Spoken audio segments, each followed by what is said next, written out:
The House Chairperson.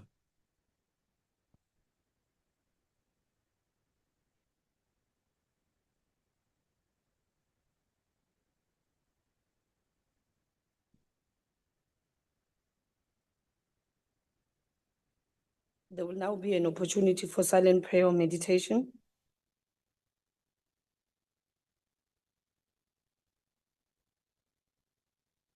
Please be seated.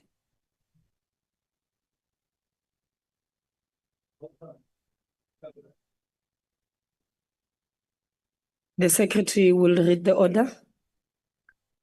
Debate on vote number 5, Home Affairs Appropriation Bill. I will now recognize the Minister of Home Affairs.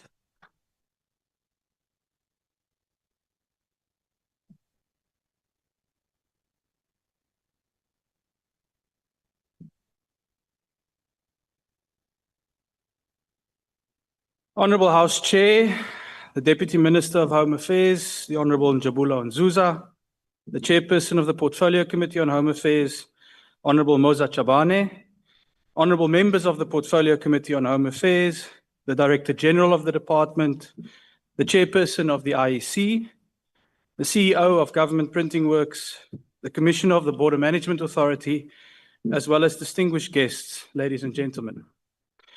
1 year ago, I addressed this House for the first time about our apex priority for the home affairs ecosystem. I indicated at the time that everything we do in this ecosystem during the 7th administration will be guided by our commitment to pursue digital transformation to deliver dignity for all. We call this vision Home Affairs at Home. In its totality, this vision likely amounts to the most ambitious departmental reform program that our country has seen in decades. Our goal is nothing less than revolutionizing the way that citizens interact with their government by moving from manual to digital. But honourable members, this is about more than technology. It is also about fundamentally shifting the paradigm of how government interacts with citizens. The paradigm has traditionally been one of centralization, of paperwork, of manual processes, and yes, of long queues. This model often led to inefficiency, a lack of transparency, and the rise of corruption. Nowhere were these problems more evident than in this home affairs ecosystem. Ironically, it is for precisely this reason that I regard the work we are doing at Home Affairs as fundamentally important to the future of our entire country. For if we can build a new reform model here based on decentralization, modernization, digital transformation, and remote access to services that makes home affairs work, then we will indeed restore the hope that South Africa can work. 1 year on, we have not only laid a foundation for these reforms, but we are already seeing visible progress against all parts of this ecosystem. Reform, to me, works like compound interest when you put money into a savings account. It may start out small, but if you keep putting away savings every month, the combined effect of interest and ongoing capital investment ultimately leads to exponential growth.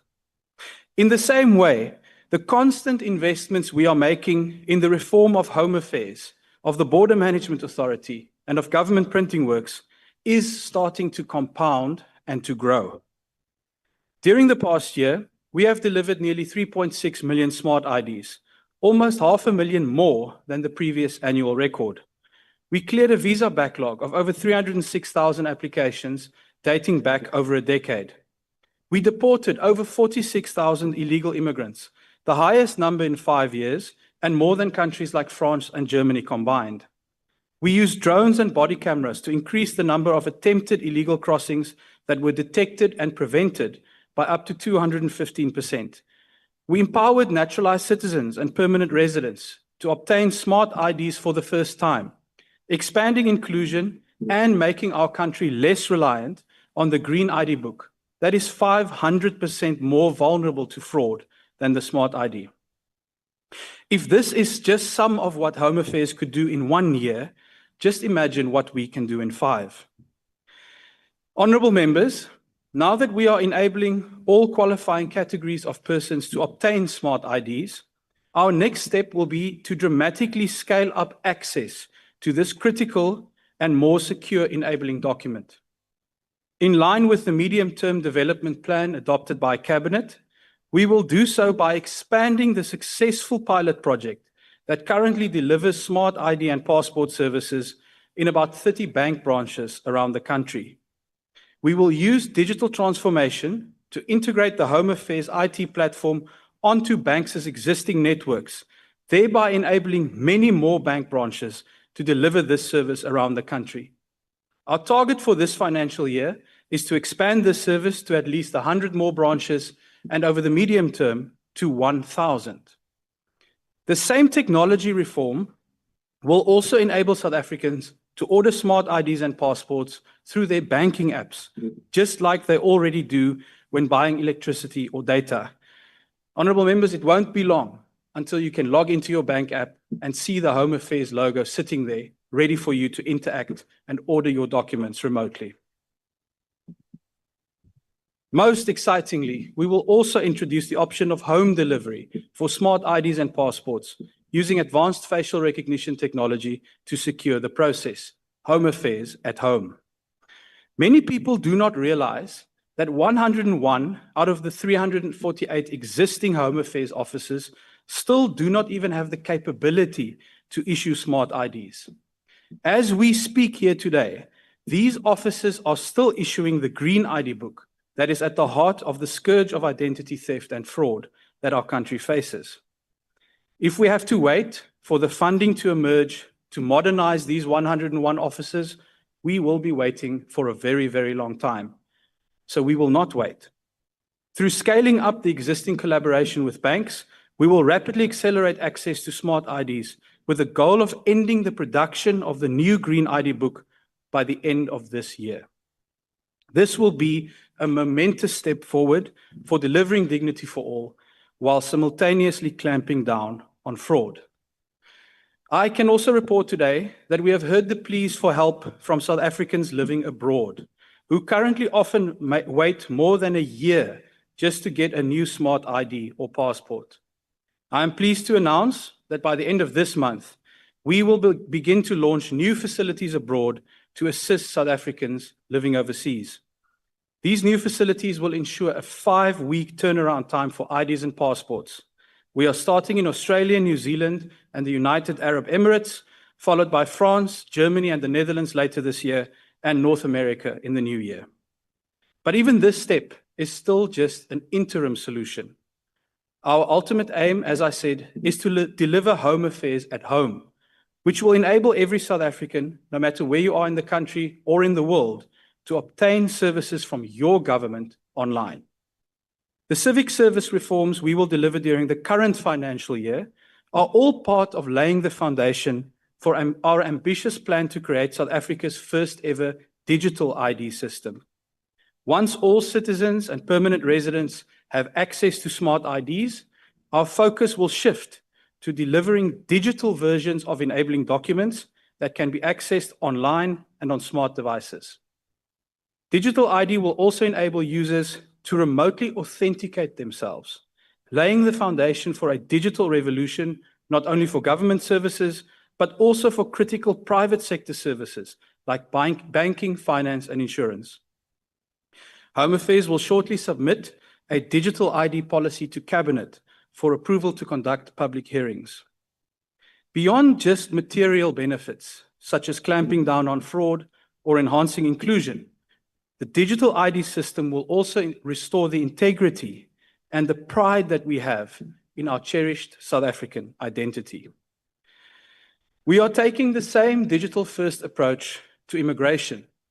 By the end of September, our new electronic travel authorization system will go live for tourist visas, focusing initially on travelers arriving by air at OR Tambo and Cape Town International Airports ahead of the G20 leaders meeting. The ETA fully automates and digitalizes the visa process from beginning to end, enabling outcomes to be delivered within seconds and using machine learning technology to eliminate fraud. With tax season having just opened, the South African Revenue Service has already demonstrated how impactful this technology can be in improving government services, and we are grateful for their support on this project. Over time, we will expand the ETA to cover more visa categories and roll it out at all international ports of entry. As part of our work to position Home Affairs as an economic enabler, I'm also proud to announce that we have completed the second intake of vetted and approved tour operators to join our highly successful Trusted Tour Operator scheme. Over 17,000 tourists traveling in groups from China and India, who otherwise would have struggled to obtain a visa to visit and spend their money in South Africa, have now obtained visas through this scheme just since it was launched in February.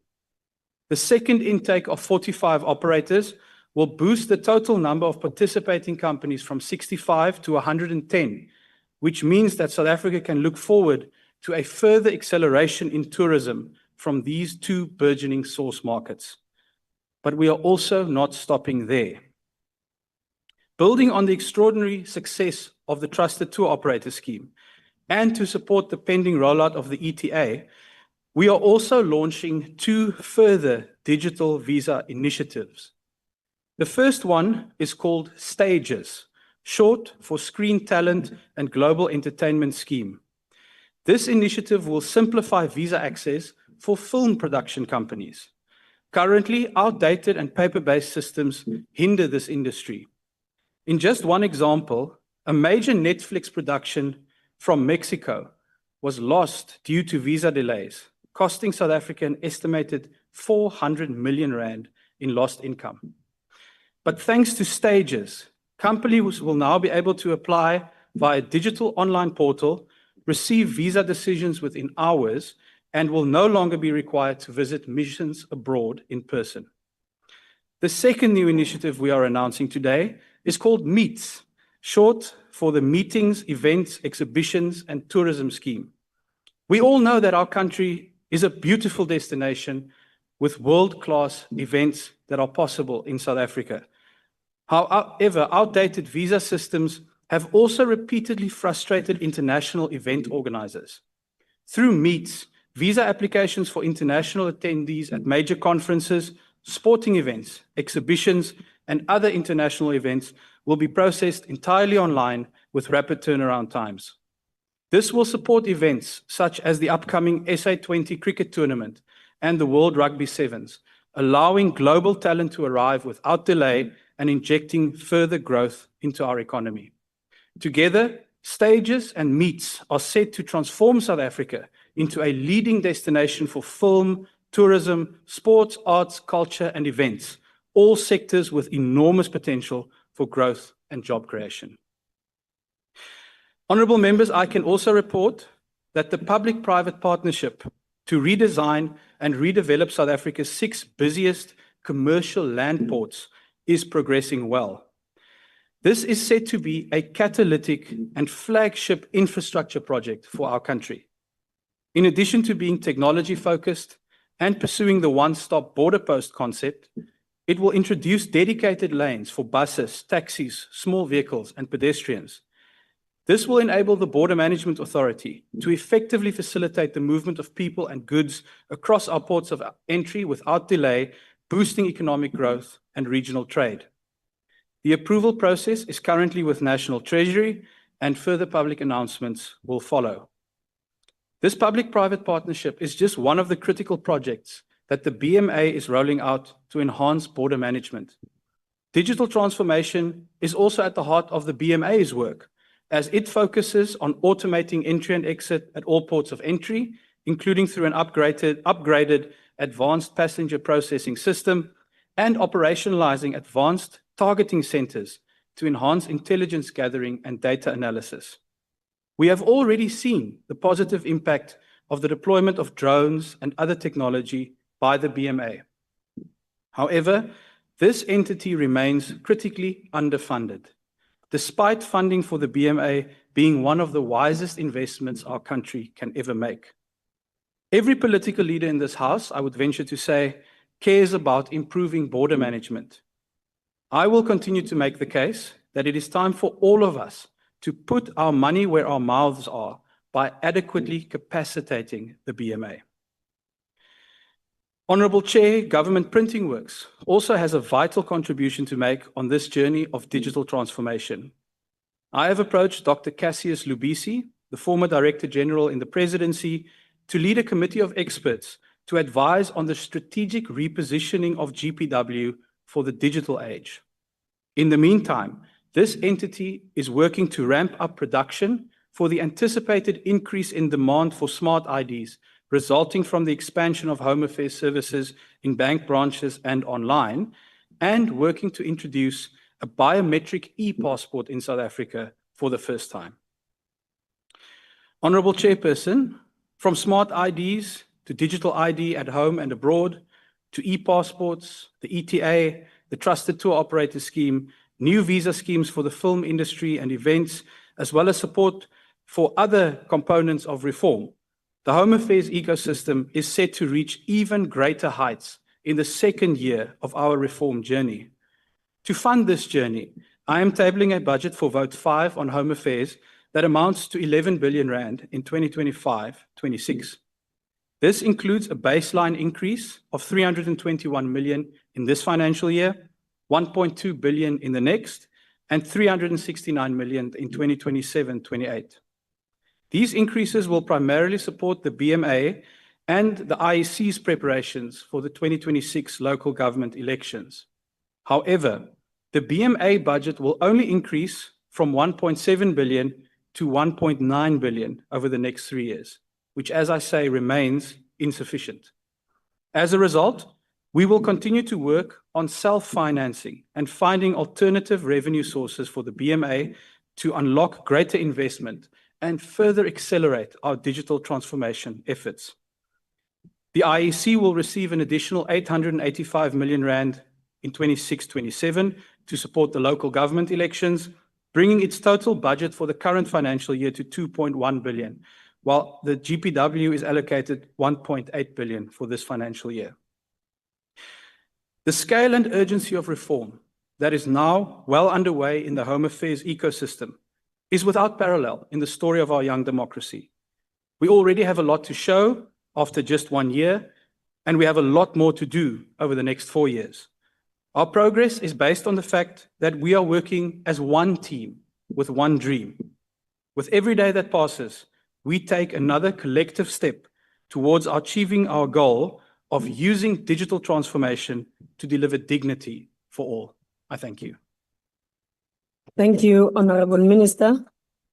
I will now recognize Honourable Chabane.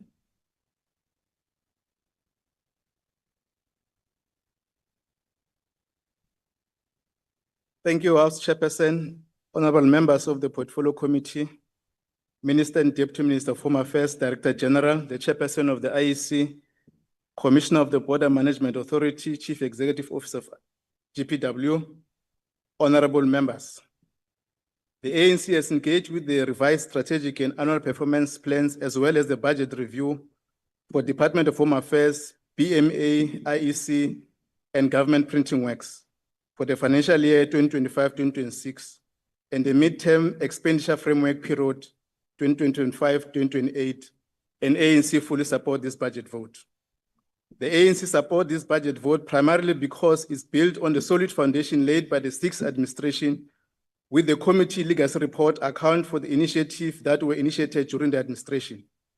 And in some cases, limited financial resources prevented the full implementation of some of the programs.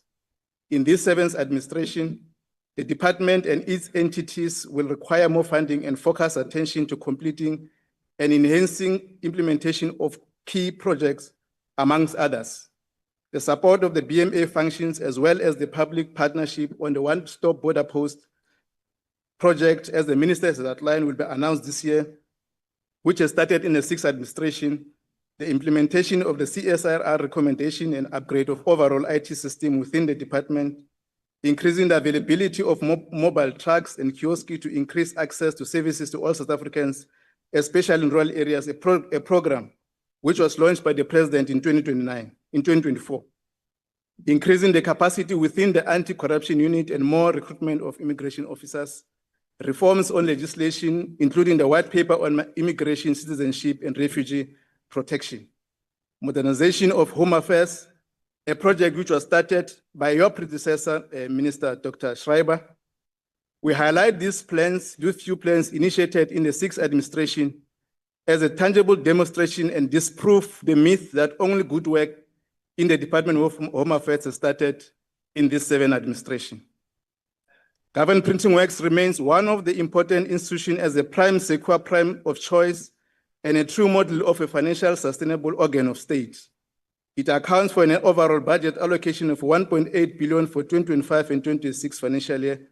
This represents a nominal increase of 5.5% from 1.7 billion in the 2024-2025 financial year. Government Printing Works is a self-funding entity generating 99.7% of its revenue through business operation over the MTEF period. In this financial year, House Chairperson, it has surrendered its profits to the National Treasury. To this end, the committee has recommended, after deliberation to the Minister to engage the National Treasury, that the amount must be reinvested towards infrastructure and recapitalization project within the institution or be allocated to close the financial gap of the Border Management Authority. As the Minister has highlighted, the Government Printing Works strategically focus on transforming into a digital trust center, enhancing data security, and investing in a new technology. However, in order to achieve this, we need a strong executive management that is equal to the task and strategic vision of this institution. The committee in the sixth administration advised the then executive authority to institute a ministerial panel after the loss of financial data. Today, we can account as a collective that interventions and recommendations made by the panel and Auditor General has been followed, resulting in the financial turnaround of the institution. After the Portfolio Committee conducted an oversight this year, the committee observed weaknesses on the governance and institutional culture of the Government Printing Works. We welcome, as the Minister has highlighted, the appointment of Dr. Lubisi to assess the governance and cultural environment after the committee recommendation to the Minister. The Border Management Authority's total budget is 1.8 billion for 2025-26 to meet its strategic plans and ensure alignment on the key priorities areas. Since its establishment, the BMA has recorded positive work within limited resources at its disposal. Despite these wins, the ANC is extremely concerned by the continuous underfunding, which will have a long-term negative impact on the ability to perform its primary task. As we speak, House Chairperson, with only 600 guards, the BMA struggled to cover the whole length of 4,470 kilometers of the border law enforcement areas. Drones, which the Minister has highlighted, have been procured recently, do not cover the entire 52 land ports of entry. In essence, Minister, you require to have 100 or more drones, and currently we have four drones which cover and rotate based on the assessment risk done by the National Targeting Center. The cybersecurity plan and the lifestyle audit will not be implemented because of lack of funding. And these are important tools to safeguard the environment within the institution. The ANC called Dr. Mashiapata as the commission to continue engagement with the National Treasury on the additional allocation of funds in the upcoming budget adjustment process. The committee will also play its role to interact with the appropriation committee to this urgent matter of the budget shortfalls. Another area which has been long-standing engagement since the sixth administration is the transfer of a component of South African Police Service function as embedded in the BMA Act, which will continue to enhance capacity and financial injection. The committee has deliberated and recommended that the BMA, Dr. Mashiapata, strengthen his bilateral discussions with the Commissioner of Police, General Masamula, and the National Treasury on this front. We welcome the allocation of 885 million to the IEC for preparation of 2026 local government elections. The IEC continue to demonstrate not only good governance and sound financial management, but continue to deliver credible elections that enhance our democracy. Though we are yet to receive the 2024 national and provincial elections, the IEC has presided over electoral process as legislated by Parliament to implement a new electoral act that involve opening up participation of independent candidates. As we pass this budget, we are aware that there's work underway of Electoral Reform Consultative Panel, the review of the Political Party Funding Act, the consultation on e-voting policy discussion that may have budgetary and planning implications for the 2029 national and provincial elections. The committee call all stakeholders and political parties to fully participate in this discourse. The revised plan of the IEC presented to the committee gives assurance that IEC will put more focus on voter and democracy education. This will, among other things, encourage our people to register, participate in the next election, especially young people. House Chairperson, I must emphasize that voter education cannot be left to IEC alone. It is a responsibility of political parties to contribute and educate the public on the importance of participating in the elections, in particular the legislation that we pass that has a direct impact on the election environment. We generally welcome this and support the modernization of program of Department of Home Affairs. Modernization will not only improve the safety of Home Affairs documents, but also improve the quality of service rendered by the department. However, a number of concerns remain prevalent with regard to the modernization program. One such concern is the consideration that our country remains constrained by unequal development, especially with regard to the connectivity and network infrastructure. Modernization program of Home Affairs Service should be built on a sound ICT infrastructure, and due consideration must be given to reality of lack of connectivity, nor the ability to utilize online services. This required Department of Home Affairs should develop an operational plan on how to roll out its services in the face of the challenges of network connectivity and access to network. In the same vein, the department must focus on the current dilapidated tools of trade to assist officials in discharging their responsibility and reconfigure the entire IT system as recommended by the CSIR. The committee has witnessed this first-hand experience when we visited the office in Umtata, Minister. We found the computer were not working, the filing of system was poor and long queue were considered. The budget we are considering today must respond to these challenges faced by South Africans. As a result of the multidisciplinary team collective appointed in 2023, we have seen great significant progress in the fight against corruption, arrest of those who are involved in fraudulent activities within the department, working with crime syndicates. The good work of anti-corruption unit should be reason enough to increase the allocation to encourage enhancement, continuous work in the fight against organized crime syndicate within and outside the Department of Home Affairs. The ANC welcomed the revised timelines for the processing of the white paper on immigration, citizenship, and refugee protection to be finalized within the 2026 financial year rather than the 2030 as initially planned. The revision of this timeline of the white paper is a product of the serious deliberation and concerns that members of the Constitutional Committee have raised. Your time is The term of expired. office of Commissioner Muyabza Judge Pillay has expired. We wish them, appreciate that term of office, that they've served South Africans with integrity. ANC support this vote. Thank you.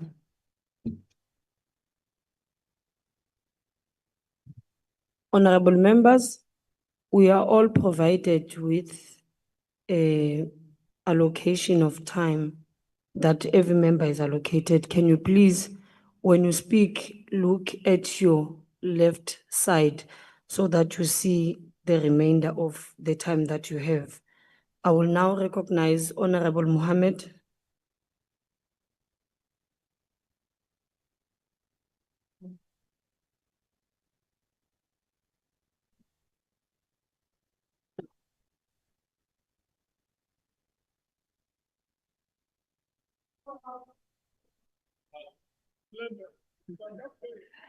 Honorable House Chairperson, honorable members, and distinguished guests. I greet you all in the universal greeting of peace. Assalamu alaikum wa rahmatullahi wa barakatuh. Today, I rise as a proud member of the Mkhonto Wesizwe Party. But more than that, I rise as a daughter of this land, sent here by the people to speak truth in this very house. And the truth is this: the Mkhonto Wesizwe, we firmly and unapologetically reject this budget vote 5. This budget is not a tool of transformation. Honorable members, Honorable Mohammed, honorable members, honorable member. It is your member on the podium. And the noise that you are making, please, can we respect members on the podium and let us not howl to an extent that we even drown the speaker? Thank you. Continue, Honorable Mohammed. Thank you, Chair. This budget is not a tool of transformation. It is a plaster over a festering wound. It does not respond to the real urgent cries of the people. It does not heal the scars left by years of administrative injustice, dysfunction, and systemic exclusion embedded in the Department of Home Affairs. Let us return to basics, to dignity, access, and service. In rural villages, townships, and inner cities, South Africans still wait months for identity documents. Children grow into teenagers without birth certificates. Families are trapped in legal limbo due to departmental backlogs and failure. From Umlazi to Mthatha, Mahikeng to Mayfair, the cry is the same. I quote, "We've been to Home Affairs 5 times, no help, no answer, no dignity," I unquote. So I ask, what exactly does this budget prioritize? 1.4 billion allocated to leases and so-called infrastructure upgrades. Yes, yet most offices have no functioning printers, systems crash daily, and queues start before dawn and snake through the streets. So again, I ask, exactly whose Home Affairs are you building? Because it's certainly not the one that serves the working class woman standing outside with her child, hoping desperately for a birth certificate under the hot South African sun. We are told of digitization, but what we see is not transformation, but displacement. We ask, is this rush towards digitization meant to serve the people of this country? Or is it just to appease private interests, foreign investors, and tech conglomerates waiting in the wings, like Starlink, ready to devour inflated contracts? We see you, we see the game. Corruption goes unchecked, irregular expenditure continues, border control is ineffective. Refugees and asylum seekers are subjected to endless delays, bureaucratic cruelty and inhumane treatment. And still, this budget conceals rather than corrects. It does not repair, it repackages. It sells a dream while delivering a daily nightmare to millions of our people. Let me be clear, when a budget infringes on basic human rights and dignity of our people, when it denies access, delays identity, and deepens inequality, it is a betrayal to humanity. It fails the woman whose child cannot attend school because of a missing birth certificate. It fails the elderly man turned away for the 5th time because of a system offline message. It fails every South African who stands in line day after day, hoping not for luxury, but for basic human rights. We say no more. The MK Party envisions a Department of Home Affairs that will be present and functional in rural and underserved communities, efficient and responsive, not just digitized, but people-centered, transparent, accountable, and grounded in service to humanity. And above all, a department that upholds the dignity and humanity of all who live in South Africa, not through empty promises, but through real, reliable action. Until then, the MK Party, we stand in total opposition to Budget Vote 5. And let me be clear as I close. Any allocation of money towards digitization under this current budget, it's not about service, it's about profit. It is a direct pipeline to private entities and foreign investors who benefit while our people suffer. At the end of the day, this budget is a shiny present, but when you open it, empty. There's nothing inside. I thank you. Thank you, Honorable Member. I will now recognize Honorable Polman.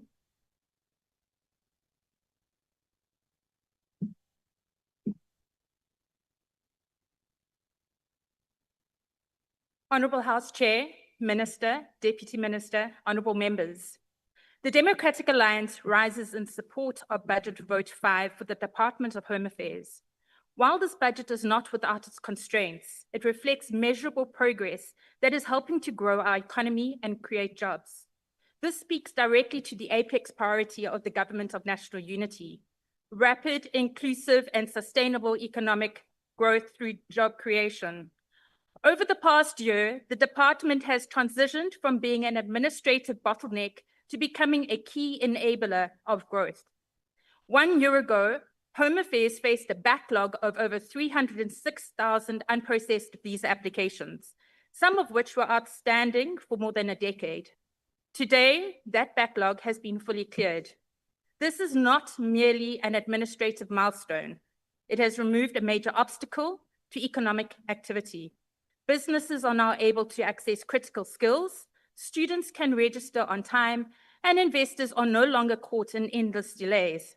Most importantly, this clearance has made space for forward-thinking reforms, including a points-based work visa system, a remote work visa, and the Trusted Employer Scheme, all of which are designed to attract investment, skills, and entrepreneurship. One of the most promising developments is the Trusted Tour Operator Scheme. By simplifying visa processes for vetted tour operators from India and China, the department has opened a pathway to 2 of the world's largest outbound travel markets. And since February this year, more than 17,000 tourists have visited South Africa through the scheme, visitors who, under the previous system, would likely not have come. Tourism is a critical driver of employment and growth. It contributes 9.5% to GDP, supports 1.46 million jobs, and creates a job for every 13 international visitors.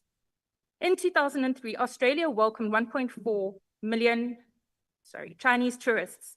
South Africa, by contrast, received just 93,000. TTOS offers a concrete opportunity to close that gap and expand employment across multiple sectors. Even more encouraging is the planned expansion of the TTOS to include meets tourism, as well as international artists and sporting professionals. This development will broaden the reach of the scheme beyond leisure travel, attract high-value visitors, and position South Africa as a globally competitive destination for events and business tourism. It is an exciting step aligned both with economic strategy and the department's digital transformation goals. The department also plans to open offices abroad, allowing South Africans living overseas to apply for and receive passports and smart ID cards within 5 weeks. This is a long overdue improvement and a meaningful gesture of inclusion for citizens who live beyond our borders. The electronic travel authorization system, which is set to go live in September for short-stay tourist visas, will further streamline and secure visa processing. In time, it will extend to all visa categories. This AI-driven system is a welcome step towards a modern, efficient, and corruption-free immigration framework. On the civic front, the department has issued a record 3.6 million smart ID cards this year, surpassing all previous records. These documents are more than identification. They are essential for accessing education, employment, social services, and civic participation. The Democratic Alliance supports the recommendation to increase the annual smart ID target from 2.5 million to 3 million, and we commend the department for delivering on this priority. This rollout forms part of the department's broader Home Affairs at Home vision, which will allow South Africans to apply for key documents entirely online. Services are being extended to bank branches and health facilities, reducing queues and making access more efficient. Importantly, the department has also made strides in promoting inclusivity. For the first time, smart IDs have been issued to 1.4 million naturalized citizens and permanent residents. In another positive move, Muslim marriages are now formally recognized on Home Affairs marriage certificates, reinforcing the constitutional principle of equality before the law. We must also recognize the recovery underway at the government printing works. After a period of serious dysfunction, GPW is stabilizing. It is introducing digital products, automating key processes, and positioning itself to become the state's digital trust center. This is vital for enabling secure e-government services and regional trade. To support this transformation, the Democratic Alliance recommends that GPW profits be ring-fenced for 3 years. This will enable reinvestment in equipment, infrastructure, and digital capacity. Having already surrendered over 1.7 billion rand in surpluses to Treasury, GPW must now be allowed to modernize and grow sustainably. Honourable members, while this budget is not perfect, it reflects a department in motion. More still needs to be done to address staffing constraints and modernize infrastructure. However, the progress made is real and it is significant. Home Affairs is no longer merely a service provider. It is becoming an economic enabler, a driver of employment, and a guardian of dignity and identity. It is attracting investment and tourists, serving citizens both at home and abroad, and helping South Africa become more competitive in a challenging global economy. The Democratic Alliance supports this budget because it supports results, it supports reform, and it supports a department that is finally delivering for the people of South Africa. I thank you. Thank you, Honorable Member. I will now recognize Honorable Mohale.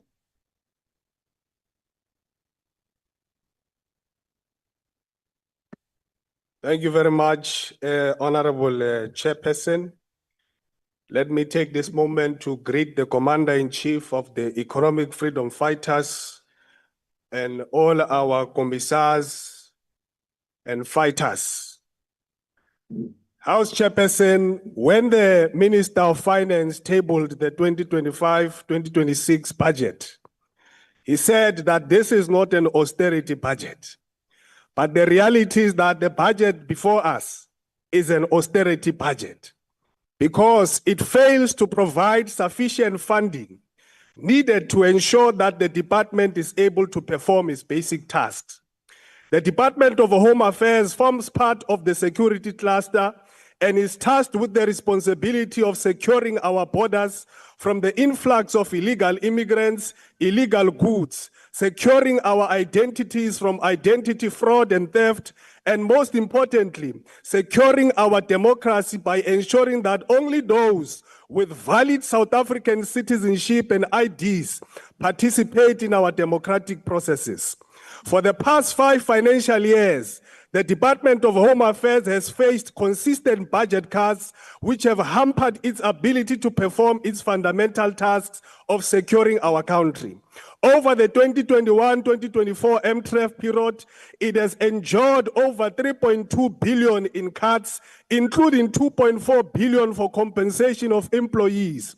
Across 2022 and 2023 and 2024 financial years, the department struggled to recruit essential staff because of structural underfunding. This department is at the center of the pain and suffering experienced by millions of our people.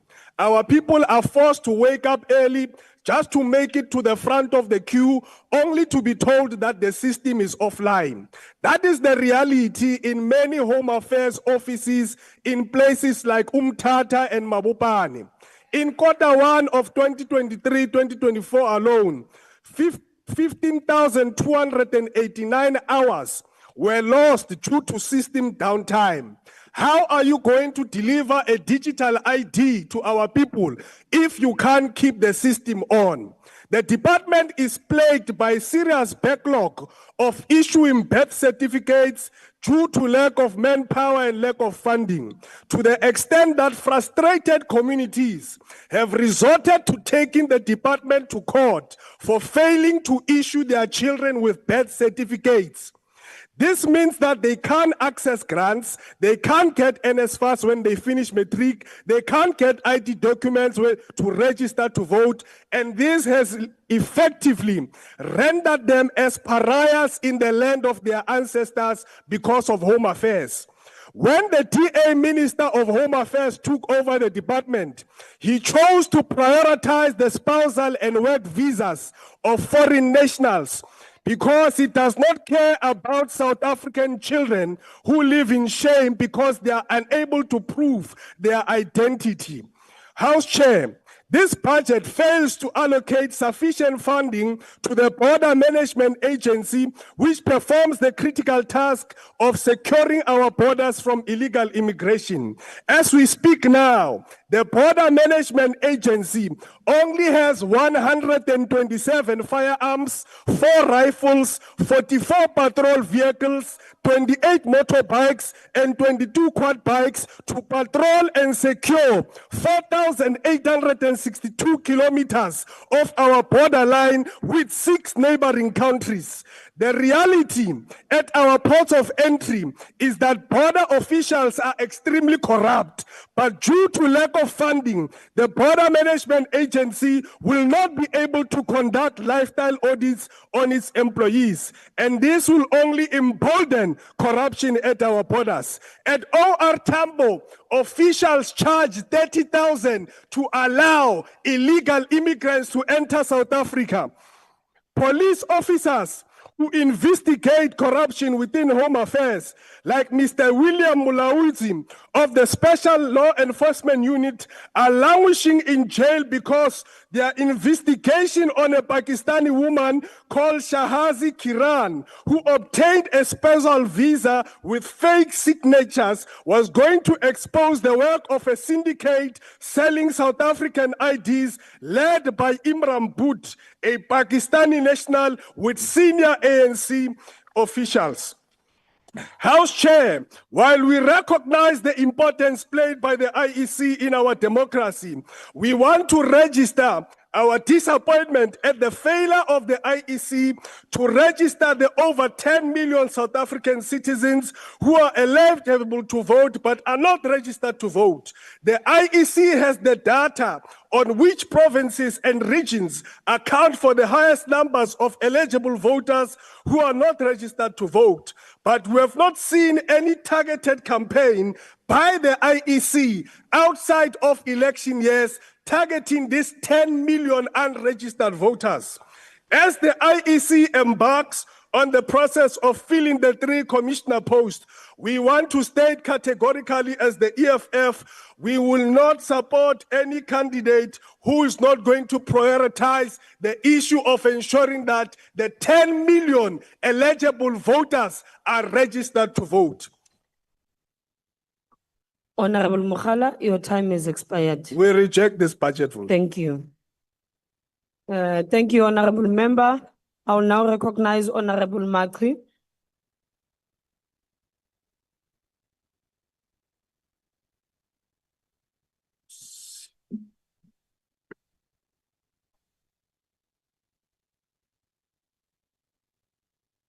Thank you, Honorable House Chairperson.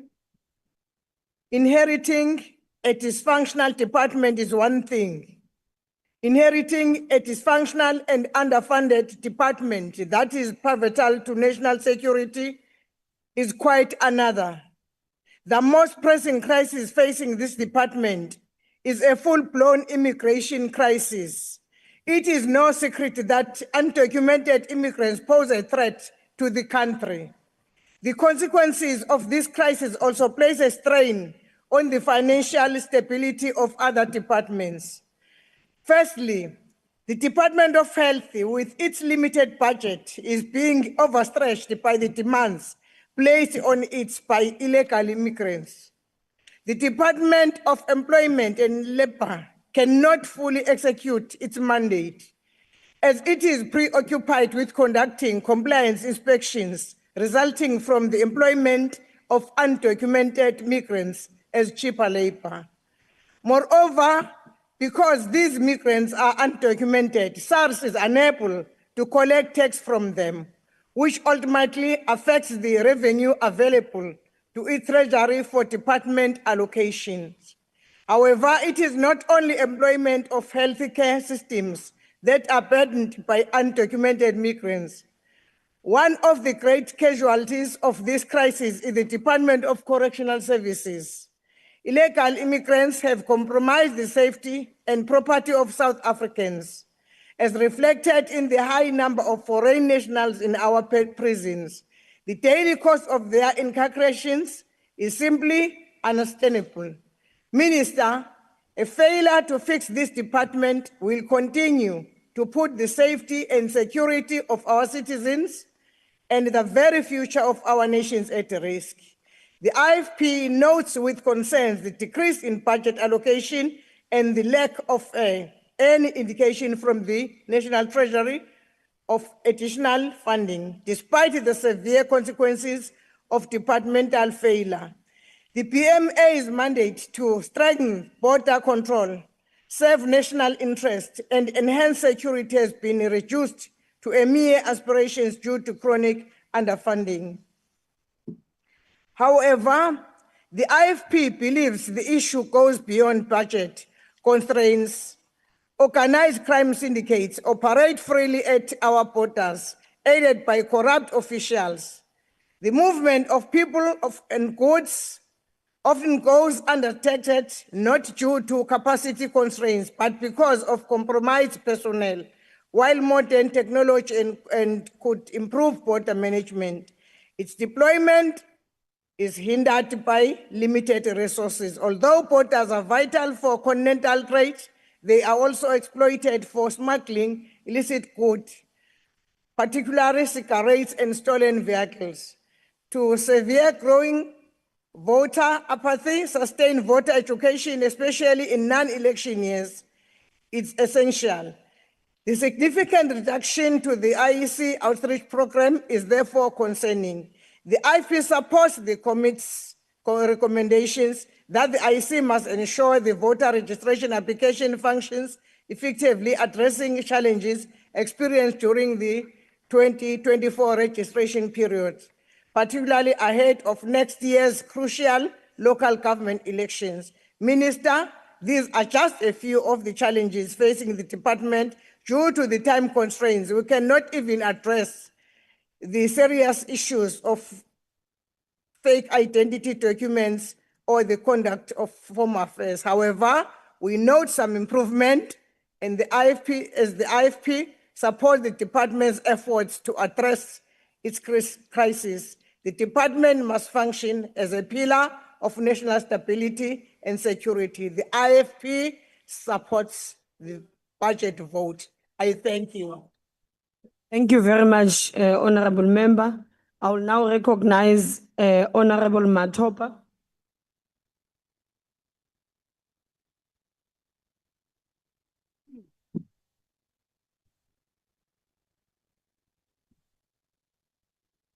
Thank you very much, House Chair, honorable members, ladies and gentlemen. The Patriotic Alliance rises in support of Budget Vote 5 for the Department of Home Affairs, but with grave and urgent concerns that demand immediate and decisive intervention if we are to protect the sovereignty, stability, and the future of our republic. Securing our borders. South African borders remain dangerously porous. A national emergency that enables rampant illegal immigration, sophisticated human trafficking networks, and unchecked smuggling of contraband. This unchecked infiltration not only drains our economy, but directly threatens the safety, dignity, and livelihoods of law-abiding citizens. The current measures are simply not enough. We demand a dramatic escalation in border protection efforts. We demand that sufficient funding be allocated to strengthen the border security. Increase patrols, personnel on the ground, deployment of cutting-edge surveillance and monitoring technologies, modernize border infrastructure, and a strategic overhaul of border management systems. A nation that cannot protect its borders is a nation on borrowed time. We cannot allow criminality to move more freely than law enforcement. The time for half measures is over. We must act. We must act boldly to defend our national integrity, like what the acting mayor of City of Joburg, MMC of Roads and Transport, Mr. Kunene, did last week. I want to applaud him. That's real patriotism. Head of state, ingane zakho ziyakhalaza.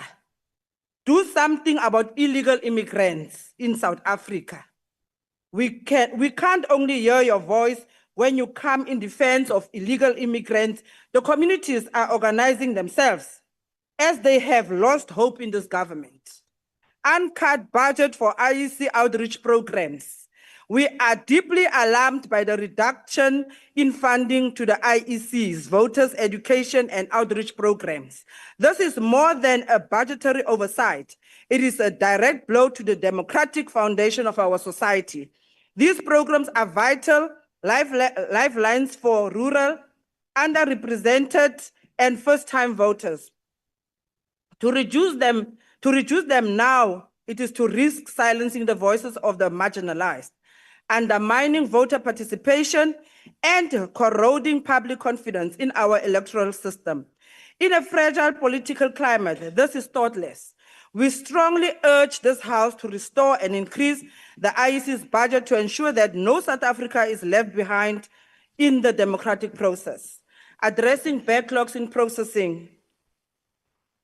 The chronic delays in processing birth certificates, IDs, visas, work permits, permanent residency, and citizenship applications have reached crisis proportions. These backlogs do not just inconvenience individuals. They cripple our economy, drive away potential investors, and tarnish our international reputation. We call for the immediate intervention to capacitate the department, aggressive recruitment of trained personnel, full digitalization and modernization of processing systems, and real accountability for service delivery failures. South Africa cannot afford to be seen as hostile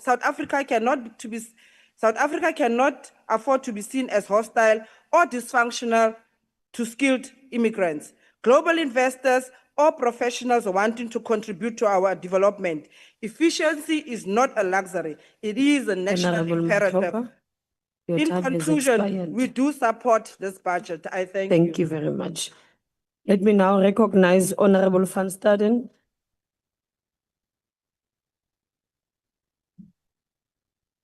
Dankie, voorsitter. Voorsitter, die VF+ verwelkom die uitwissing in die agterstand van 306.000 visum aansoeke en die uitreiking van 3.6 miljoen slim ID's. En die mees belangrikste, die versterking van grensveiligheid, die deportering van 46.000 onwettige immigrante en die afdank van 37 korrupte amptenare. Ek het gaan kyk na my toespraak van Julie verlede jaar in die begrotingsposte baas daar, en dit alles wat ek nou genoem het is juist die bekommernisse wat ons laas jaar gehad het wat opgelos moet word, en ek wil dankie sê daarvoor. Geboorteregistrasies blyk tans nog 'n probleem te wees.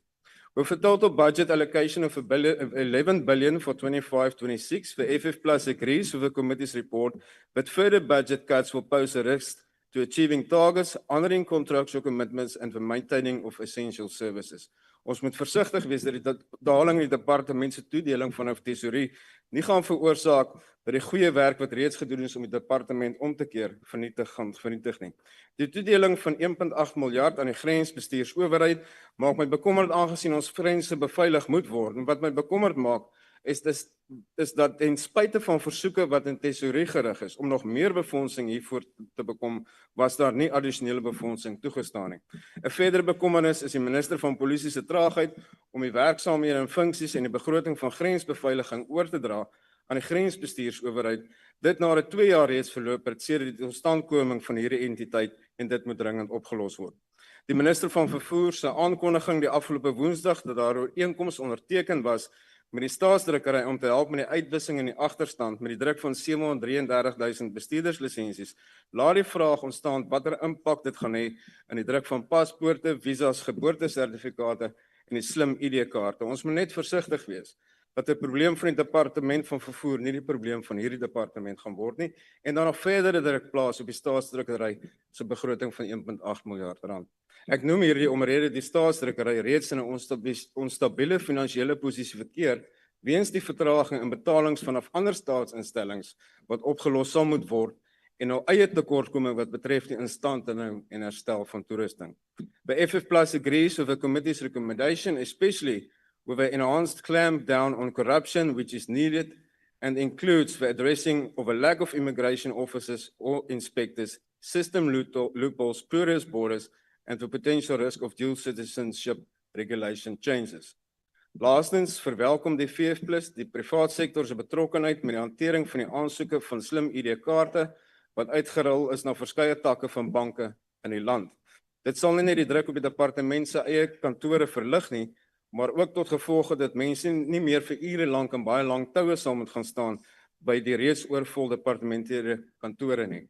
Die Heidelberg kantoor in Gauteng is tans 'n goeie voorbeeld hiervan, waar inwoners en raadslede reeds by my kom kla het oor die lang rye van mense wat besig is om die verkeer in die dorp se strate te ontwrig en die veiligheid van die publiek in gedrang bring. Ek dank u, voorsitter. Thank you, honorable member. I will now recognize Honorable Ngobeni.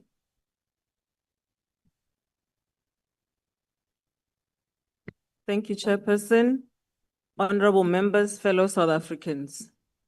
I stand here to conditionally support Budget Vote 5 for Home Affairs, not because it is flawed, but for the simple reason that we understand a hard truth, that you simply cannot romance a stone. Without a passed budget, there is no budget to fix what is broken. It is as simple as that. We support this budget because without it, the department and its entities, flawed as they are, GPW being amongst the worst, would have no lifeline at all. So we support our budget, not meaning that we close our eyes to the rot. Chairperson, our deepest concern lies with the Border Management Authority, an entity meant to protect South Africa's sovereignty and secure our borders. Yet this authority remains grossly unfunded, crippled from the start, and unable to carry out its constitutional mandate to guard who enters and exits our republic.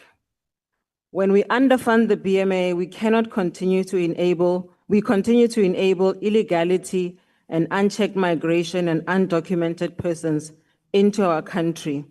This crisis chokes our health systems, overwhelms our schools, and strains every public service that South Africans rely on. ActionSA will never tire to sound this alarm, that illegal immigration is not the people's burden to bear.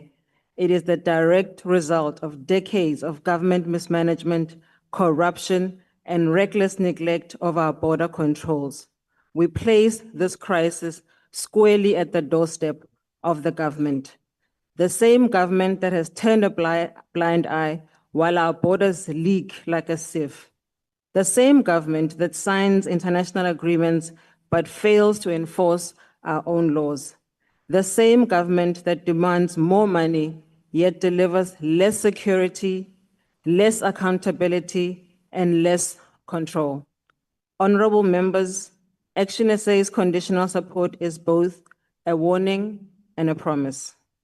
This budget must fix the basics, and we listened intently to the minister's remarks, and we hope that he will stay true to his word, that he will protect our borders, issue IDs and passports timelessly, root out the rot of crime syndicates entering our countries unabated, and importantly, to put South Africans first. We will and must watch every cent.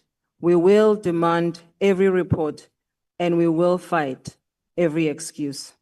South Africans have paid too high a price for porous borders and a department that has been crippled by inefficiency for many years. You cannot romance a stone, but you can build a strong roof before the rain. Let this budget be the start of building that roof and protect our citizens. ActionSA supports the budget. Thank you. Thank you, Honorable Member. We invite the Deputy Minister of Home Affairs.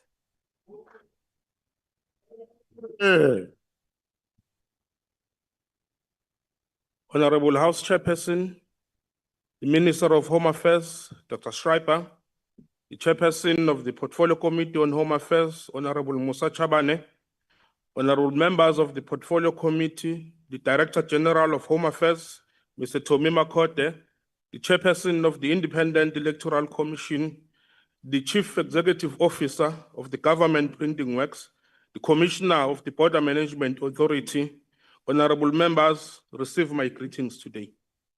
Today, we table a budget that holds the transformative potential to modernize the Department of Home Affairs into a fully digital platform, one that enables seamless access to services and allows the department to operate from anywhere in the world.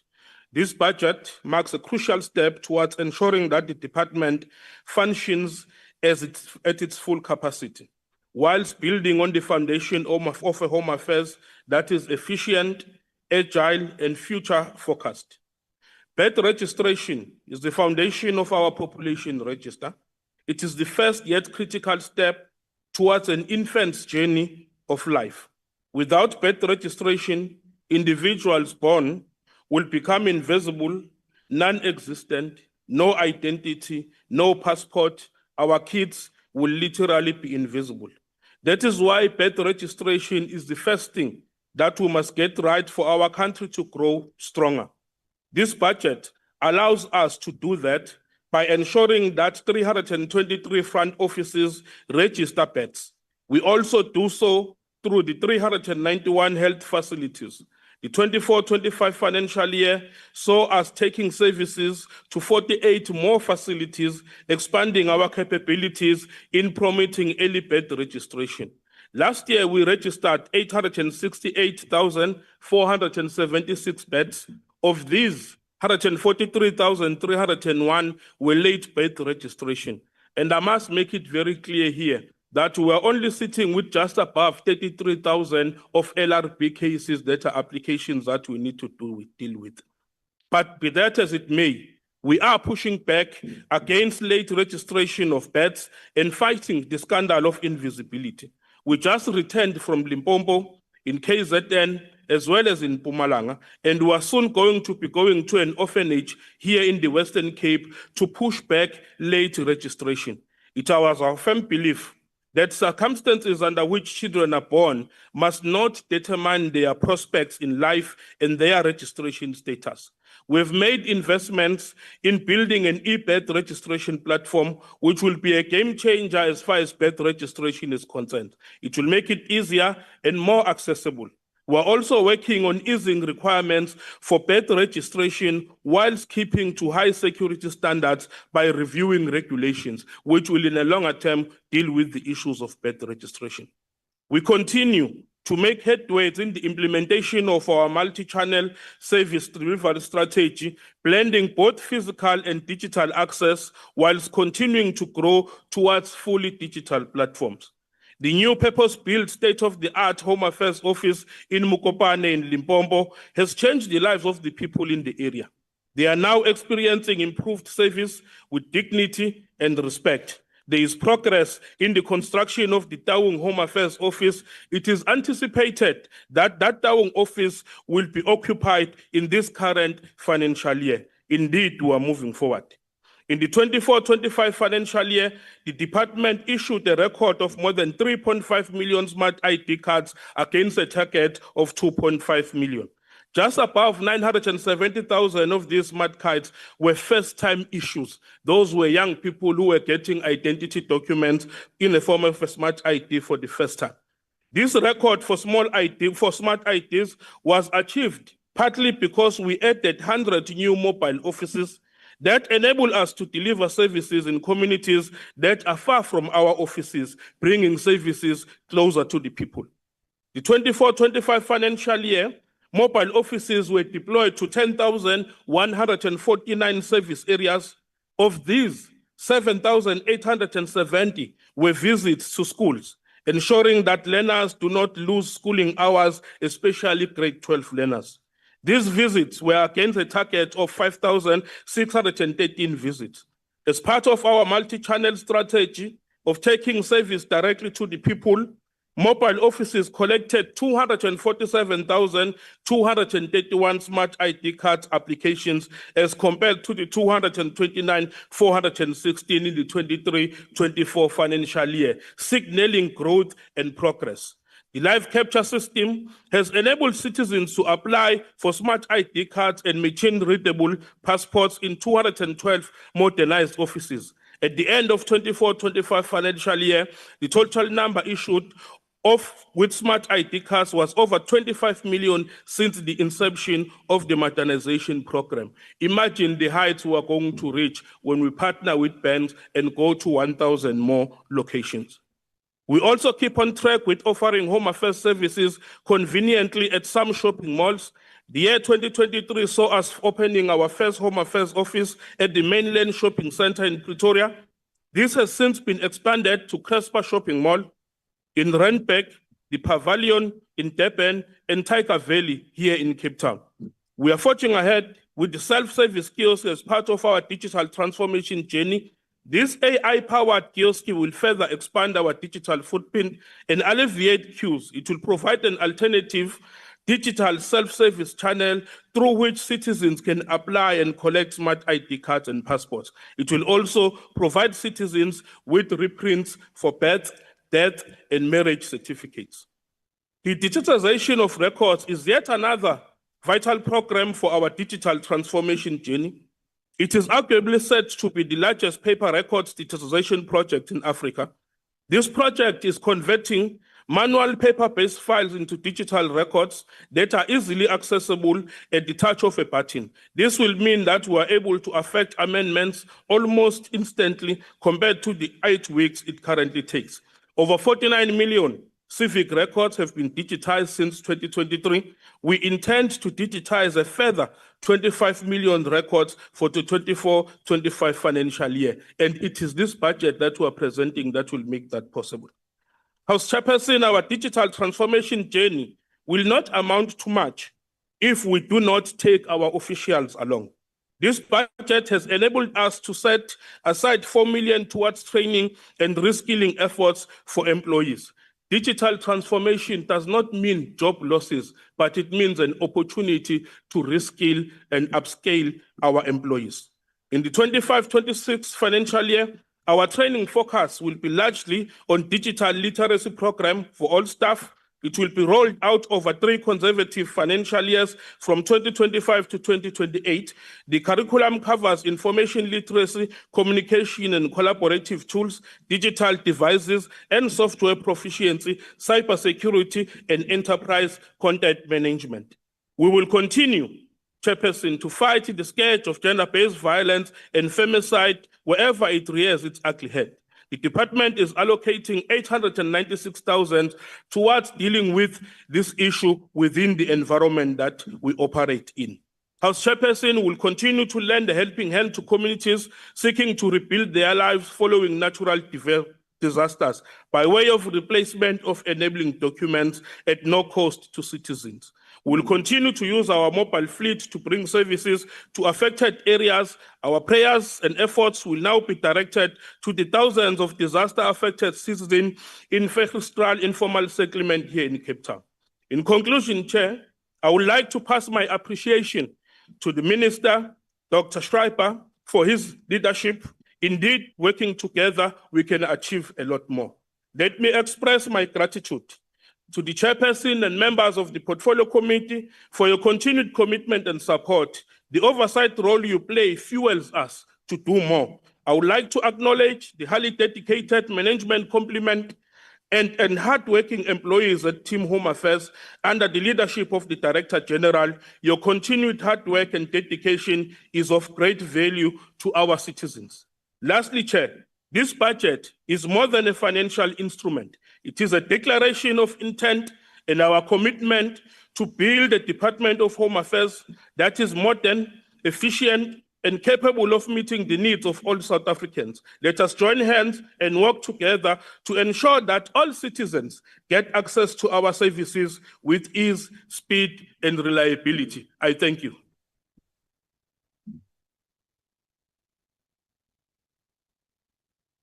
We invite the Honorable, the Reverend Meshwe.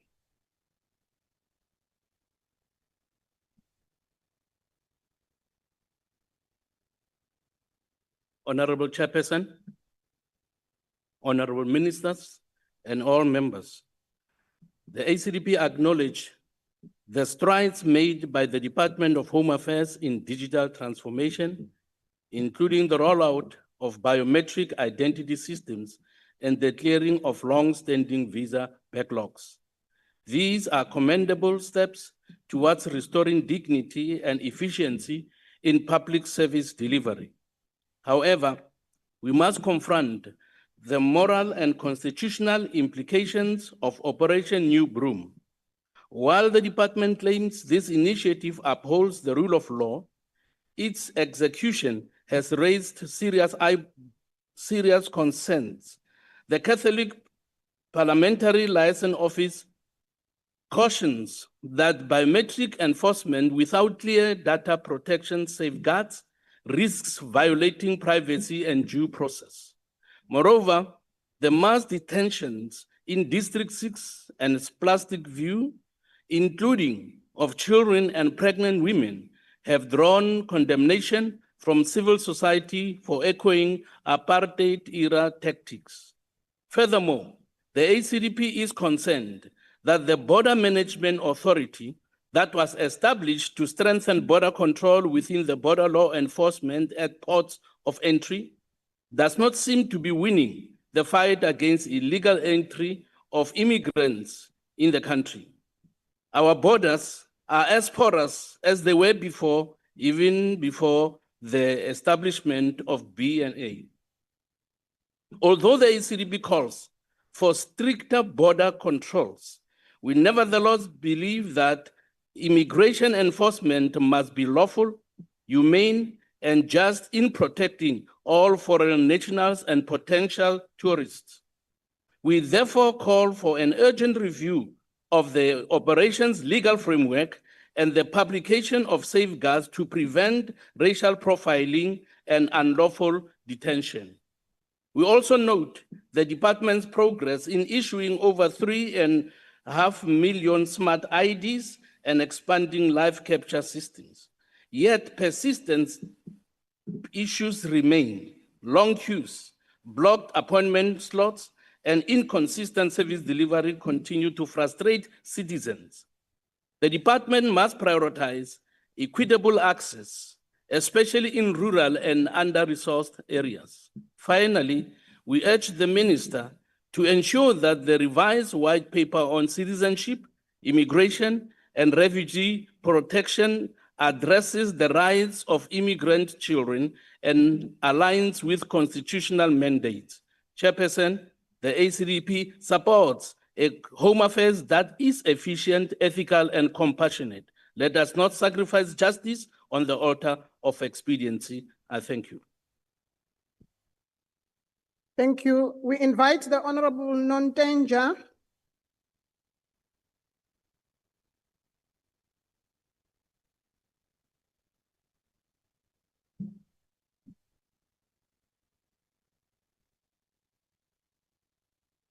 Thank you, Honorable House Chair, and greetings. The UDM expresses concern over some of the decisions made in relation to the 2025-2026 budget allocation for the Department of Home Affairs. The reduction of the funding for the outreach program from 380 million to 158 million is deeply concerning. This program remains important even in non-election years, and its reduced funding will have a negative impact on the needed citizen engagement initiatives and democracy education. We are also alarmed by the 24.9% nominal cut to the Citizen Affairs program.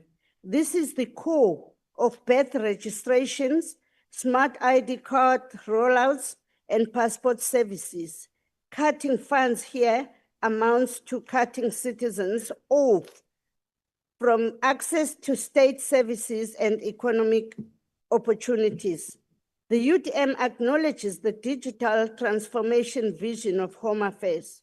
However, visions without adequate funding and research are empty promises.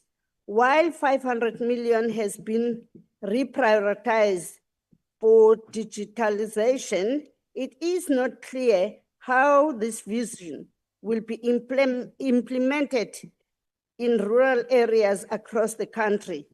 No amount is budgeted to improve infrastructure and promotion of awareness.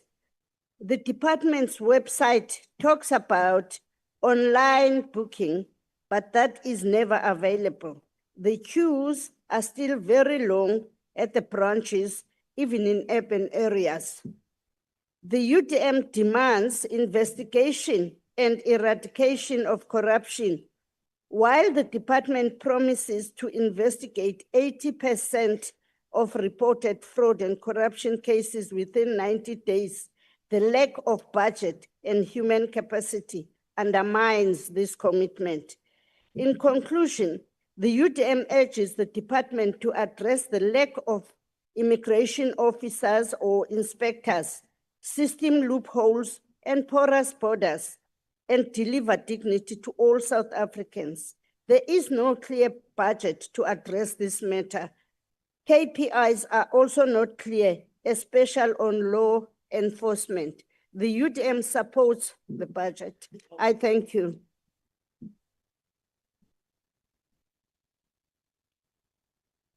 We now call upon the Honorable Ghana to take the debate forward. Point of order, Chair, if I may. Honorable Member, can I locate you? Yeah. Yes, you are recognized, Honorable.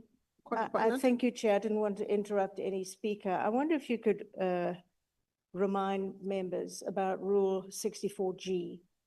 We have at least 3 cups of what is obviously red cappuccino in the House today. And I think that is forbidden unless the rules have been altered, and I'm unaware. Thank you. Honorable members, the honorable member is correct. Can I remind honorable members that during a sitting, you may only drink water and also through a glass that is clear. So, honorable members, I did not see the cups, but honorable member is reminding us. And she has all the right to do that so that we maintain the decorum of this House. Thank you, Honorable Kolapanat. Honorable Ghana, you may take the podium.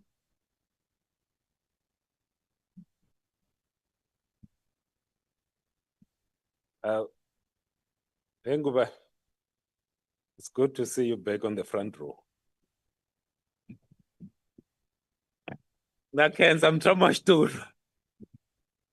Honorable members, fellow South Africans, this afternoon I rise for every South African who wants to feel safe, to know that the country they live in is managed with integrity, fairness, and order.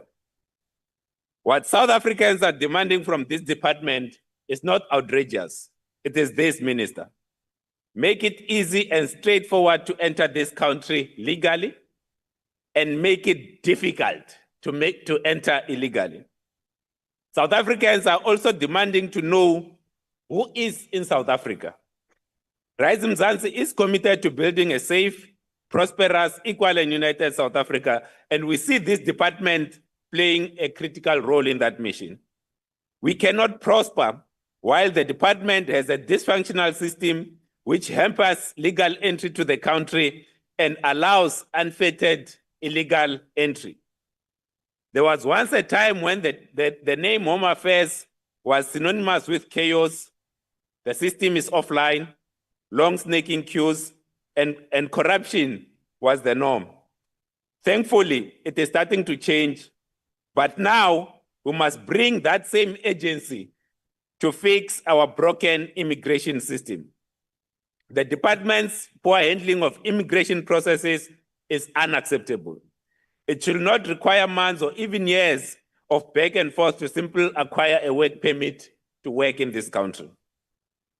As Rise Mzansi, we want to welcome people who visit, who work, who also want to live in South Africa, and we must offer them a safe, reliable, and transparent way to enter the country, but only through the gates. The department must also address the asylum seeker backlog with absolute agency. We must be able to properly welcome legitimate asylum seekers and know who they are. We must also ensure that the system functions optimally to eliminate any possibility of people abusing the asylum system. At the same time, we cannot continue to ignore our porous borders and how it has allowed for illegal migration and immigration to flourish. As Rise Mzansi, we want to repeat, South Africa is open to all, but through the approved gates. Anyone who crosses our borders is not our friend. It's important for us to know who is in South Africa so that we can provide a safe and prosperous country. Minister, South Africans expect you to continue eradicating the rot at Home Affairs, which still allows for corrupt officials to issue identity and travel documents in exchange for a bribe. Lastly, let Home Affairs safeguard our democracy through the IEC. If people who should not be voting do so, we will have a crisis. Has expired.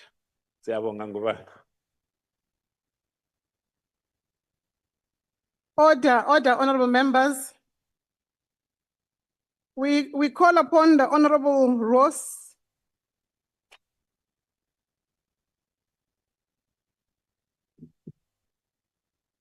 Thank you, House Chair. What if I were to tell this House that the Home Affairs system has been working well for the last 5 years and working particularly well for the 9 wasted years before that? You may ask, have I gone mad? Or you may ask, who has the system been working well for? Is it Gogo Dlamini, who had to take 2 taxis to get to a Home Affairs office, only to find it offline? No. Is it the working mother that had to take a day off to go to the Home Affairs office, only to not get to the front of the queue, and then have to take another day off? No. Is it the businessman who wanted to invest in South Africa, but couldn't do so because it just took too long to get a visa? No. Is it the connected families, pastors, and those that were able to buy permanent residence? Now we're getting closer. The corrupt permitting officials who made it all possible, and the expediting agents on the outside who collected the money? Yes. The Lebisi report showed widespread fraud, fake users created on the system, key logging, identity theft, and Home Affairs staff operating a visa fraud syndicate with poor IT controls enabling the corruption. It's been a lucrative business. Business was good with companies charging big money and profiteering from an underfunded national population register, which suffered a 50% failure rate and contributed to over 40,000 hours of lost time in queues, affecting South Africans across the country. Now, Minister Schreiber could have spent the next 5 years fighting fires, but a great leader excels at identifying and addressing the root causes of problems, rather than just treating the symptoms. And the root of this problem is systems that are designed to be easily manipulated by corrupt officials and deliberately slow to drive an expediting market. And so we need to savor this moment, where for the first time we have a budget and systems reform that is starting to address the root of corruption and beginning to work for all South Africans. The Home Affairs at Home initiative will take the over 20 million South Africans using online banking out of the queues, while the system modernization and rollout of services to 1,000 bank branches in both urban and rural areas will more than triple the Home Affairs office footprint overnight. Chances of standing in a queue will drop substantially, along with the chances of being offline. Now, these systems reform are nothing but massively pro-poor, and it shows that a capable state can bring reforms that benefit all South Africans. House Chair, our country has been an open goal for illegal immigration, smuggling, and human trafficking. The Border Management Authority wasn't an additional entity, but rather took what was there and combined the different line functions into one entity. But what combining these line functions did show us was how chronically underfunded our border functions have been over many, many years. And there's not a single party that has disagreed that this funding is wholly inadequate. Now, Honorable Mohammed's 9 wasted minutes indicate that she must have read an old report, because under the leadership of Minister Leon Schreiber, the BMA has achieved an incredible 215% increase in the number of undocumented persons intercepted during the festive season, a 63% increase in the prevention of attempted illegal crossings over the Easter season, and Operation New Broom and increased urgency have seen day-to-day migration enforcement increase by 270% year on year, including extensive interventions to uphold the rule of law, dealing with zama-zamas and foodborne diseases in spaza shops. But Minister Schreiber can't be expected to tackle illegal immigration with such limited resources on an ongoing basis. Unlike others, he can't just go and make a quick withdrawal from VBS. And so it's critical and urgent that SAP's border police units be moved to the BMA without delay. The latest available figures released indicate 4,354 police border officers are assigned to border protection. And you compare this with 672 border law enforcement officers. And this disparity needs to be urgently addressed. Minister Schreiber has proven that he has the political will to tackle the legacy of illegal immigration and porous borders, and needs to be backed with the necessary resources. House Chair, the investment in digital modernization that is the cornerstone of this budget will help stop long queues, system offline, corruption, and exploitation in their tracks. And this is bad news for those who had hoped to take over government and benefit from these lucrative revenue streams. And don't be surprised that those vote against these reforms by voting against this budget. We welcome the birth registration initiative. In 1952, Mandela and Tambo attorneys opened its doors. It was, and I quote, a place where persons, regardless of skin color, could come and find a competent ally, a place where they would not be turned away or cheated. While others have chosen to benefit from the struggles of our people over the years, it is the party of freedom, fairness, opportunity, and diversity that will make Home Affairs such a place. The DA supports this report.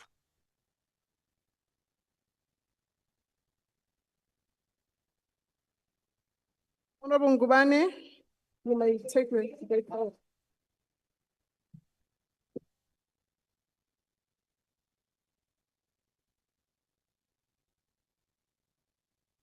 Honorable House Chair, Order, honorable members. Honorable House Chairperson, honorable members, all officials of the Department of Home Affairs and all officials of the entities that belong to the Home Affairs. I rise today on behalf of Mkondo Wesizwe Party in this House on the Budget Vote 5 debate. I would like to emphatically first and vehemently say, as MK Party, we reject this budget. The major reason for this is that this department has been turned into an elitist project, a project of the privileged and the wealthy. It has taken an outward look in solving the South African problems rather than an inward look. Our people are still suffering through Home Affairs' unending corruption. We see by this excitement of this current minister in celebrating the dual citizenships court outcome, the non-existent backlog reduction that has caused more legal challenges in the Home Affairs than successes, the so-called visa streamlining, while our people till today are still getting married with foreign nationals, are dying while they are alive, are getting IDs at the age of 35, are standing on long queues from morning till dawn. They spend the whole day at the Home Affairs because of IT systems that is forever down, and many other more reasons. Home Affairs is the alpha and omega of all ills happening in this country. Let me mention the impact that Home Affairs is causing in all the other departments of this country. In police services, the cold cases and the cases that are unsolved, the huge number of cases are caused by the Home Affairs because of the borderless countries where people come in unidentified, commit crime here and live like that. It's a Home Affairs that is creating this problem. Higher education is employing foreigners in executive level in supply chain because it's Home Affairs that can't do a systems of controlling the scarce skills that must come in this country. Employment and labor, inspectors are helpless and incapacitated because of an influx of tourism sectors, the waiters in the restaurant in this country. The tourism sector, the waiters and the bikers that are filled up, Pick and Pay, a restaurant that are employed to deliver food, which is a non-skilled services in this country. Department of Transport, the foreign Uber drivers that are filled in this country that have taken South African business. It's a Home Affairs that has created this country. Health system is overloaded because of Home Affairs. People come here to collect medicine because they are unidentified because of Home Affairs that is not able to give them the incoming documentation that is recognizable. Basic education is worse. Small business is worse. Unfortunately, your time has expired. Correctional services worse. Digital technology is Honorable worse. Bane, All is caused by the failures of these ministers in Home Affairs. Minister, you failed this country to protect it for the citizens of. Honorable Bane, I thank you.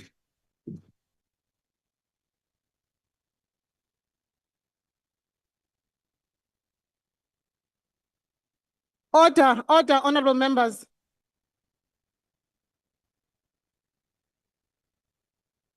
Honorable members. Order, honorable members. Honorable members, can we maintain the decorum of the House? The House is still in session. We now invite the Honorable Modise Mpia.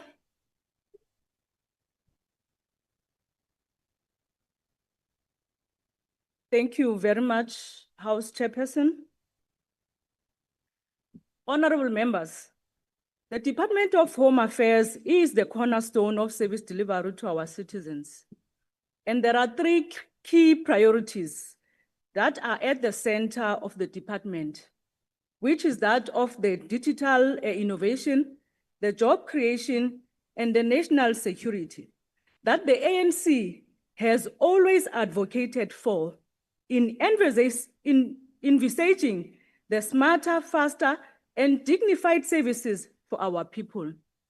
At this point, we should commend the foundation laid by the previous administration for having had initiated the modernization projects and had already started implementing the digitization programs through recruiting young IT graduates to assist the department in moving paper records to the digital systems with the aim to go completely paperless.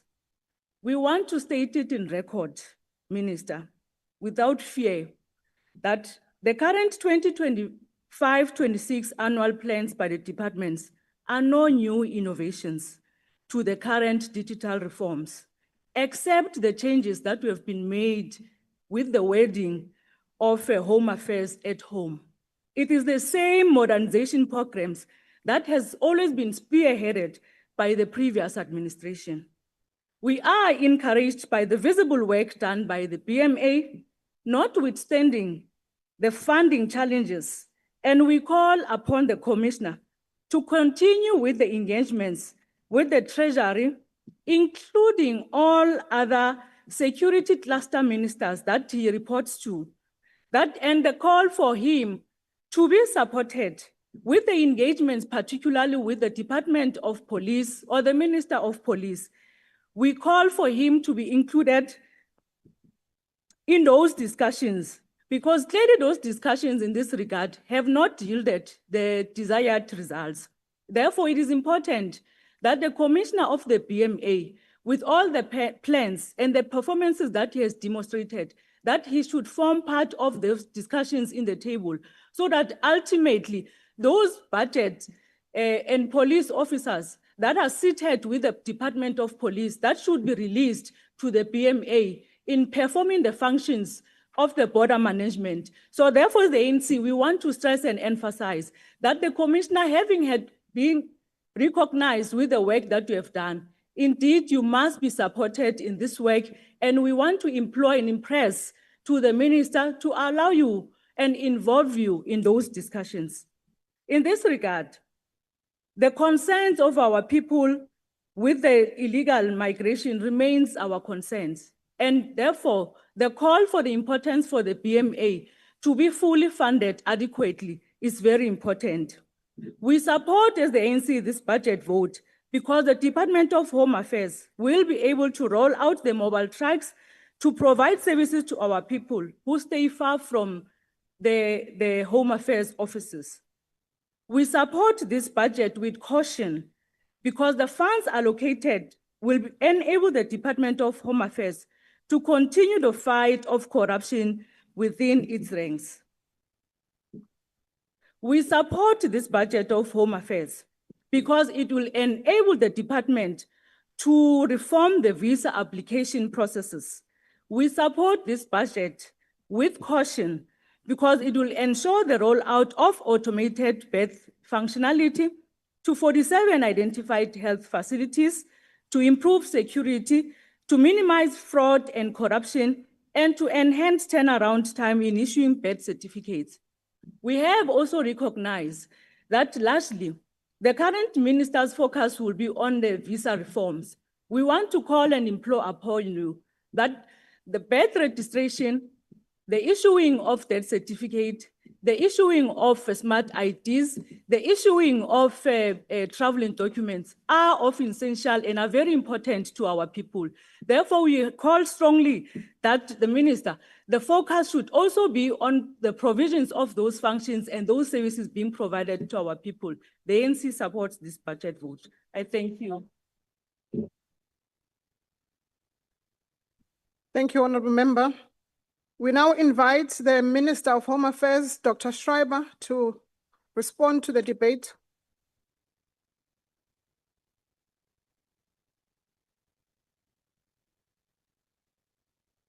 Thank you very much, Honourable Chair, and to the honourable members who have contributed to this debate. Let me start by addressing one or two specific issues that were raised by colleagues. I think the point raised by a number of colleagues around late birth registrations is a critical one. But we must also include this issue when we talk about the challenge of undocumented people, because there are undocumented South Africans in this country. And we have a huge task to make sure that we issue those enabling documents. That is why it is critically important that we speak responsibly about dealing with the issue of undocumented people, because we don't want South Africans to be swept up in those enforcement operations. Having said that, the Honourable Meshwe, I think I have to indicate that when it comes to restoring the rule of law, it is non-negotiable. It is not personal. It is not based on scapegoating. It is based on the rule of law. When you enter South Africa illegally, you break our laws. And it is the responsibility of this department, working in collaboration with others, to ensure that we enforce consequences for those violations. That is what rule of law is built on. Chair, I want to indicate the Honourable Ghana made some good submissions. I think a critical line he used is that we need to know who is in South Africa. That is exactly what the ETA is going to deliver for us. Biometric information must be provided by every person who wishes to enter this country. We have to know who's here, we have to know if you overstay, and we have to use technology to make sure we have better enforcement. That is precisely the goal. I would also point out a very interesting newsletter that recently came out by the CEO of Business Unity South Africa, where she said that processes in Home Affairs that used to take months or years are now taking weeks. We want to use technology to bring that down to days or hours. That is essentially the goal. Chair, the MK Party speaks about elitism. Is it elitist to give access to rural and underprivileged communities by expanding the number of bank branches you can use, which are currently only in urban areas, to 100 and then to hundreds and then to 1,000? Is it elitist to fix our ID verification service, which since the 1st of July has processed 180,000 verifications per day for government's own justice cluster in less than a second? That cluster includes SASA. Home Affairs is shortening queues at our own offices, but also at SASA and at other government agencies. Let me tell you what is elitist.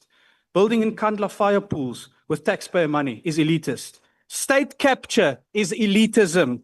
We in the GNU are busy fixing what state capture's elitism broke. Honourable Minister. Honourable Chair. Honourable Minister. Honourable members. Honourable members. Honourable members. Honourable members, the gestures that you are portraying are out of order. Let us maintain the decorum of the House and let us not drown the speaker on the podium. I am cautioning members on the gestures. Continue, Minister.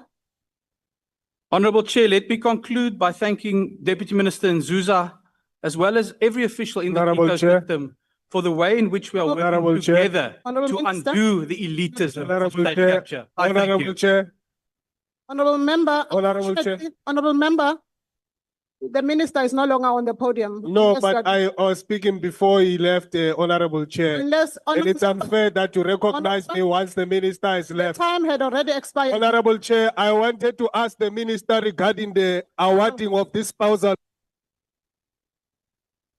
Honorable member, that is grossly out of order.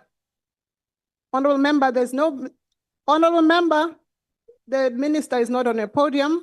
His time had already expired. And honorable member,